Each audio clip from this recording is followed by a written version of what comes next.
Dottore Lombardo, buonasera. Sono Totò Galanti.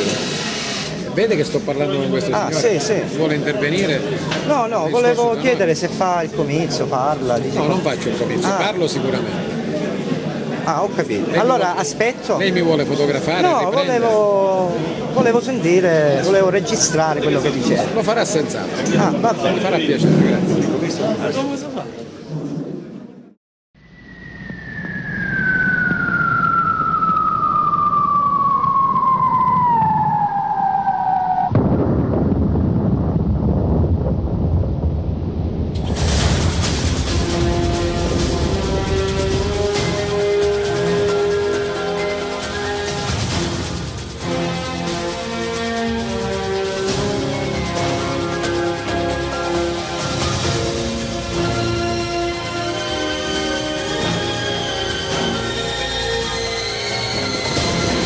Come Mannaro? Come Mannaro? Viene dall'inziano a dirmi che è privata e quindi non ha mai dire. Perché è riservato il locale. Riservato. Ho capito. Un po' vergognoso, me lo lasci dire. Sono ben altre cose. Se fosse in piazza sarebbe un'altra cosa. Se fosse al cinema sarebbe un'altra cosa. Questo è un locale riservato per pochi intimi. Siamo pochi e quindi cos'è quello? Telecamera, non sta vedendo? Che sempre nel consiglio comunale sempre usa telecamere. Ringraziate. Però ripeto, è una forma di massoneria, né più e né meno questa. Lo faccio male. No, ma no, se lo tenga, se lo La tenga. saluto allora.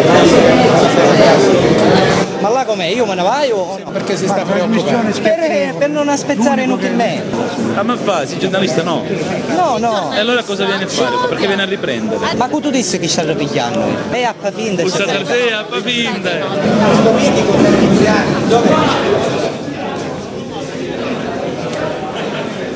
Perché una festa privata? Cioè, può fare che lui vuole. C'entra, ma a me non mi interessa, non è che basta che dicono, se può stare o no, a me non mi interessa, io non voglio aspettare inutilmente, capisci? E basta. Questi gli unici giornalisti accreditati, il grande Dovidio. Ah, Dovidio, l'unico giornalista accreditato sei stasera. O no?